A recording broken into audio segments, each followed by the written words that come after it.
le village, le lieu de la source de mes problèmes. Je vais parler aujourd'hui de nos villages, maternels ou paternels. Et je vais vous parler de la Bible. Vous allez comprendre pourquoi le prophète parle de ça. Il y a beaucoup de personnes qui sont attachées dans des forêts sacrées au village, dans des hôtels au village, sous la terre au village, au niveau des arbres au village. Beaucoup de personnes, ce qui se passe avec eux aujourd'hui ici est provoqué par quelque chose qui est nourri, animé, quelque chose habite qui prend sa source dans leur village, soit paternel, soit maternel.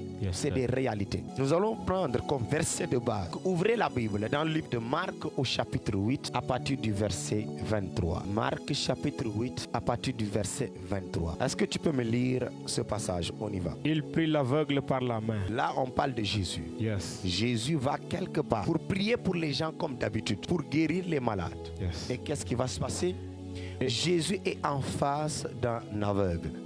Parmi tous les malades pour qui il a prié, maintenant là, il est en face d'un aveugle. Et qu'est-ce que Jésus va faire? Il prit l'aveugle par la main. Jésus va prendre l'aveugle par la main. Jésus prit l'aveugle à la main. Et qu'est-ce que Jésus va faire? Il le conduisit hors du village. Jésus va conduire l'aveugle doucement hors du village. Les autres personnes pour qui Jésus a prié pour leur guérison, pour leur liberté, ces personnes, Jésus a prié pour eux sans les faire sortir du village. Mais pour cette personne-là, pour ce malade-ci, il y a un malade particulier parmi tous les malades qui sont en face de Jésus. Et Jésus, pour prier pour ce malade, va faire quelque chose de différent. Pour les autres, Jésus ne va pas se déplacer, il les guérit sur place. Mais pour cet aveugle-là, qu'est-ce que Jésus va faire? Jésus le prie et le conduisit hors du village. Pourquoi Jésus va conduire le malade hors de son village? Pourquoi il le fait sortir de son village d'abord avant de prier pour lui? C'est une question très importante. Et qu'est-ce qui va se passer? Puis il lui mit de la salive sur les yeux. Jésus commence maintenant le traitement de guérison. Il prise de la salive et puis il lui mit de la salive. Jésus a pris de la salive et lui a mis la salive dans les yeux. Il lui imposa les mains. Il lui imposa les mains. Et lui demanda s'il voyait quelque chose. Et lui demanda s'il voyait quelque chose. Regardez, Jésus prit de sa salive. Il mit la salive dans ses yeux. Un mot qui n'est pas écrit mais que vous devez comprendre. Jésus tourne l'aveugle. Il lui dit tourne. L'aveugle se retourne et il dit regarde. Et regarde quoi? Dans le village, les gens étaient là. Et les gens qui ont amené l'aveugle étaient là. Parce qu'un aveugle ne se conduit jamais seul. Un aveugle ne voit pas le chemin. Donc il y a des personnes qui accompagnent l'aveugle et qui l'ont conduit à Jésus. Il y a aussi d'autres malades qui sont là. Mais Jésus va déplacer l'aveugle hors du village. Après avoir mis de la salive et avoir prié pour la guérison, il lui dit en fait, retourne-toi et regarde les gens dans le village. Oui, regarde les gens qui t'ont amené. Regarde les gens. Quand il va se retourner en face du village, l'aveugle va regarder. Qu'est-ce que l'aveugle va répondre à Jésus? Jésus lui demande, est-ce que tu vois? Qu'est-ce que tu vois? Quelle est la question de Jésus d'ailleurs? Jésus, il lui imposa les mains et lui demanda s'il voyait quelque chose. Jésus lui imposa les mains, pria pour l'aveugle et demanda à l'aveugle, est-ce que tu vois quelque chose? C'est une question que vous n'approfondissez pas, qui est très importante. Jésus savait qu'après avoir prié pour l'aveugle allait voir. Mais Jésus, souvenez-vous, Jésus n'avait jamais prié deux fois auparavant pour une personne. Jésus priait directement. Et à chaque fois que Jésus prie une fois, c'était fait. Mais cette fois-ci, Jésus va prier deux fois sur cet aveugle-là. Pourquoi Jésus va prier deux fois pour l'aveugle? Jésus voulait montrer que... Et il prie, mit de la salive, pria pour lui et lui dit, qu'est-ce que tu es en train de voir devant toi? Parce que Jésus voulait attirer l'aveugle à voir quelque chose qui est devant lui. Et qu'est-ce qui se passe? Il regarda et dit, l'aveugle regarda en face de lui et répondit, j'aperçois des hommes, mais j'en vois comme des arbres. Je vois des hommes, mais ils sont comme des arbres qui marchent, des arbres qui se déplacent. Sorcellerie, c'est grave.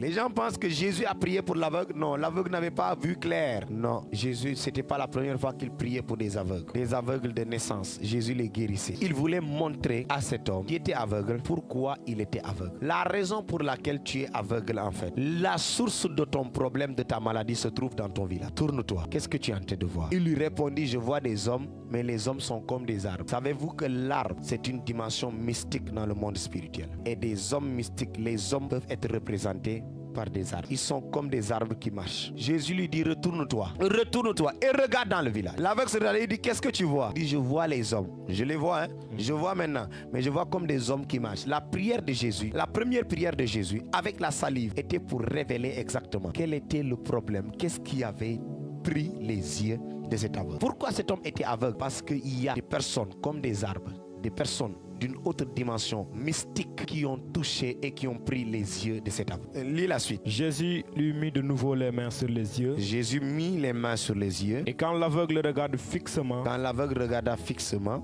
il fut guéri. il fut guéri. Et vit tout distinctement. Et vit tout distinctement. Et vit tout clairement et distinctement. Il a vu clair. L'aveugle a vu clair. La première prière était pour révéler à cet aveugle-là qu'est-ce qui se trouvait en face de lui. Dans quel type de village il était. Un village où certains hommes, où certaines personnes sont comme des arbres. Et seulement ceux qui ont les yeux spirituels peuvent les voir. Mais physiquement, on peut les voir comme des hommes. Mais spirituellement, ils sont comme des arbres. Jésus pria à nouveau une deuxième fois. Et l'aveugle a vu clair. C'est-à-dire qu'il ne voyait plus les arbres. Il voyait des hommes. Lis la suite. Alors Jésus le renvoya dans sa maison en disant, Jésus le renvoya dans sa maison en lui disant quoi? n'entre pas au village. Jésus empêche l'aveugle de retourner dans le village. N'entre pas au village. Jésus le renvoya dans sa maison, mais lui dit, ne passe pas par ce village, ne rentre plus dans le village, ne retourne plus dans le village. Jésus empêche à l'aveugle de retourner dans le village parce que la source du problème de cet aveugle était dans le village. Nous allons révéler encore. Juge chapitre 9 au verset 8. Vous savez ce que la Bible dit? La Bible déclare que les arbres partirent pour aller oindre un roi et le mettre sur leur tête. Ils dirent à l'olivier, règne sur nous. Des arbres qui font la réunion et qui parlent. Des arbres qui parlent. Il y a des arbres qui parlent. Qui sont ces arbres qui parlent? On les appelle des arbres mystiques.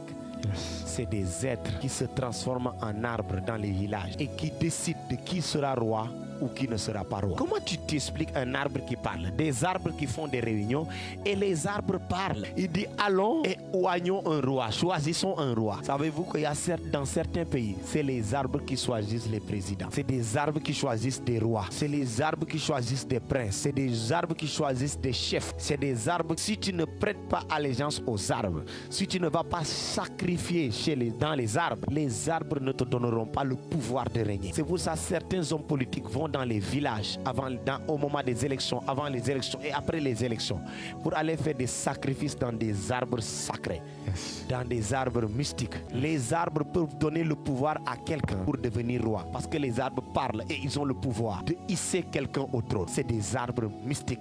Les arbres ont une dimension mystique et les êtres mystiques peuvent se transformer en arbres, peuvent prendre la forme d'un arbre. Donc quand Jésus va dire à l'aveugle, aveugle, retourne-toi, regarde. Il se retourne, il regarde les gens qui sont là dans le village. Il dit, je vois les hommes comme des arbres. Il voit des arbres qui se déplacent, des arbres qui parlent, de qui sera roi ou pas, qui avait le pouvoir de le faire. L'aveugle regarde les arbres qui ont eu le pouvoir de lui arracher les yeux. Il y a des arbres mystiques qui sont autour de nous, qui décident de quel enfant va réussir dans la famille et quel enfant va mourir. Qui va voyager ou qui ne va pas voyager. Qui aura des enfants ou qui n'aura pas des enfants. Les arbres dans nos villages peuvent nous réclamer et peuvent décider de notre mort. Tu peux être riche, avoir l'argent. Les gens vont au village, ils vont faire des sacrifices dans les arbres mystiques. Les arbres mystiques du village vont te faire tomber de ton trône, vont te faire perdre ton entreprise. Toi qui étais président, tu vas tomber, un autre président va monter, parce que les arbres ont le pouvoir de décider qui nous allons faire tomber du trône et qui nous allons faire régner. C'est des réalités mystiques qui existent dans les villages. La salive que Jésus a mis dans les yeux de l'aveugle, c'était de l'eau pour éclairer ses yeux. Quand ses yeux ont été éclairés spirituellement, il a vu qu'il n'était pas accompagné de personnes. C'était des arbres mystiques. Je vais aller plus fort. Juge chapitre 9, verset 12 à 13. La Bible dit comme ça. Et les arbres dirent à la vigne. La vigne, c'est aussi un arbre. Viens, toi, règne sur nous. Ils dirent à la vigne.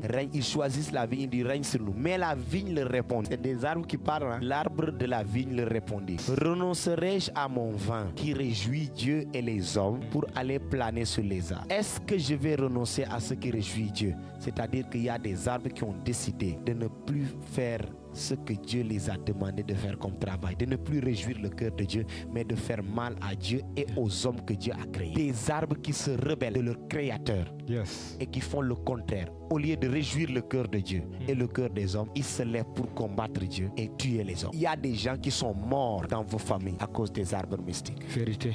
à cause du baobab sacré. Yes, Daddy. Savez-vous que c'est les arbres qui ont tué peut-être l'oncle de la famille? Si l'arbre de la vigne a répondu aux autres arbres, Yes. il les a dit comme ça: renoncerai-je en fait à faire plaisir à Dieu et aux hommes? C'est-à-dire que les autres arbres avaient demandé à la vigne de venir diriger l'armée des arbres qui se sont rebellés contre Dieu. L'armée des arbres Yes. qui ont décidé de se mettre en guerre contre Dieu et contre les hommes. Ces arbres avaient décidé d'aller tuer, d'aller dominer sur les hommes, sauf les hommes qui venaient sacrifier et leur prêter allégeance. La vigne a peut-être refusé en disant: est-ce que je vais renoncer à réjouir le cœur de mon Créateur Dieu et de ceux pour qui il m'a créé, les hommes? Pourquoi dans les villages on parle de forêts sacrées? Il y a des forêts dans les villages où tu rentres, tu meurs. Si tu n'as pas la tête, on te dit que tu vas mourir. Si tu n'es pas accompagné des personnes qui sont mystiques, Yes. tu vas mourir. Quelqu'un m'a raconté une histoire. Il est rentré dans un village en Casa. Quand il est rentré dans cette forêt-là, pendant des heures, il ne pouvait plus retrouver le chemin. Alors que c'est un petit périmètre.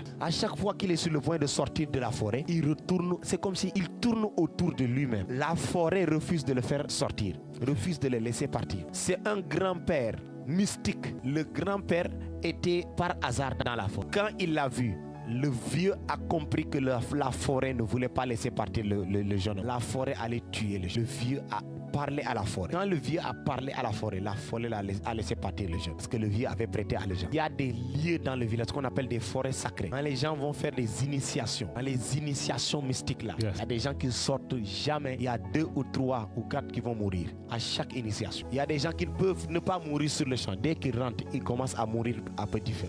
Parce que la forêt se nourrit. Il y a des arbres qui ont décidé de se nourrir des hommes au lieu de nourrir les hommes de leurs fruits. Certains arbres ont décidé de se rebeller et de changer de dimension. Ils ont choisi la vigne.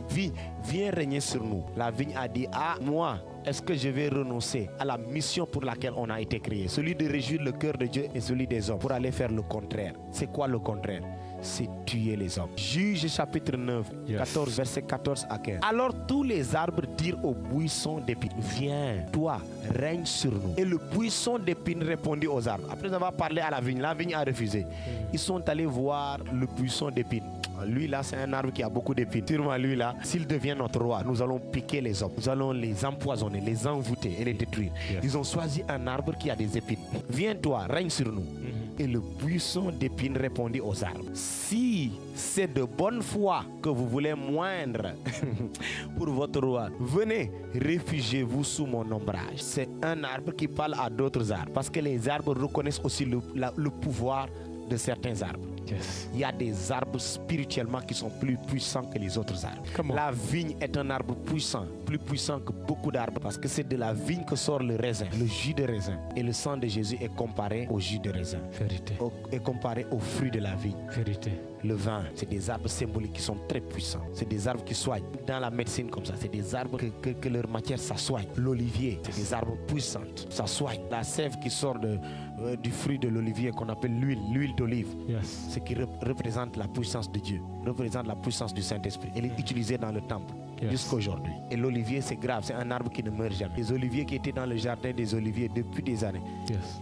dans le jardin de Gethsemane, jusqu'à présent, ces oliviers vivent en Israël. Des arbres qui ne meurent pas. Pourquoi? Ces racines se renouvellent. Si c'est de bonne foi que vous voulez moindre pour votre roi, venez, réfugiez-vous sous mon ombrage. Sinon, l'arbre va se révolter contre les autres arbres. Si vous avez sinon, si vous là, vous voulez vous rebeller et aller tuer les hommes, combattre les hommes et faire du mal à celui qui nous a créés, qui est Dieu, meurtrir le cœur de Dieu, faire du mal au cœur de Dieu. Il dit: sinon un feu sortira du buisson d'épines. De mes épines là, du feu va sortir. Yes. Et dévorera les cèdres du Liban. Les cèdres, c'est des arbres. Les cèdres, c'est des types d'arbres. Les cèdres du Liban. Un feu va sortir de moi et va venir vous brûler. Un arbre qui libère le feu. Il y a des gens spirituellement qui pourrissent dans le corps. Les arbres peuvent libérer le feu et brûler le corps de quelqu'un. Quelqu'un est enflé. On lui dit: il doit aller au village pour aller sacrifier. Dans les fétiches. Quand on va dans les fétiches, on trouve quoi? On trouve du bois. Vérité. Ils vont planter le bois, 2 bois, 3 bois, comme ça. Yes. Et au milieu du bois, tu dois sacrifier. Tu es en train de sacrifier aux arbres. Donc les arbres libèrent le feu. Les arbres ont un feu qui peut éclairer, qui peut tuer. Et regardez, la matière du feu a été créée de telle sorte: si tu ne mets pas du bois, le feu va s'éteindre. Vérité. Avez-vous remarqué ça? Que lorsqu'il y a un feu quelque part, Yes. si vous voulez maintenir le feu allumé, Yes. vous devez toujours mettre le bois. Vérité. Quand vous mettez le bois attise le feu. Même si le feu voulait s'éteindre, le feu va s'éclater, le feu va s'enflammer, le feu va augmenter à chaque fois que le bois est ajouté dans le feu. Vérité absolue. Parce que dans le bois, il y a du feu. Comment? Et quand tu jettes le bois dans le feu devient plus fort parce que tu ajoutes du feu dans du feu. Et la révélation de cette parole nous montre que le buisson, un arbre qui a beaucoup d'épines, a menacé les autres arbres de les brûler avec son feu qui se trouve dans ses épines. Il y a des arbres qui ont brûlé des maisons. Il y a des incendies qui ne sont pas provoqués de façon naturelle, qui sont provoqués par les arbres mystiques du village. Les arbres mystiques du village peuvent tuer quelqu'un de maladie. Et cette personne-là vous dit comme ça: à l'hôpital, on ne voit rien, mais tout son corps brûle de l'intérieur. Il sent son corps pourrir. Son corps brûlé à l'intérieur. Son corps est en train de pourrir à l'intérieur. Il y a des gens qui font comme ça, des abcès sortent de leur corps. Ils tapent parce que à l'intérieur, ça brûle à l'intérieur de leur corps. Les arbres mystiques de leur village sont en train de brûler le corps. Beaucoup qui vont aller voir les marabouts et les féticheurs, vous savez ce qui se passe? Ils prennent souvent des écorces d'arbres pour les donner aux gens pour qu'ils se soignent. En fait, ils collaborent mystiquement avec l'arbre pour demander à l'arbre de libérer son pouvoir et de venir guérir. Ils sont en train de travailler avec un arbre mystique. C'est des vérités mystiques que les gens cachent. Ça c'est vrai, papa. Je pousse la révélation. On y va. Daniel chapitre 4. Comment, papa? À partir du verset 20. Daniel chapitre 4 à partir du verset 20. La Bible dit comme ça: le roi avait une vision et Daniel va lui révéler la vision.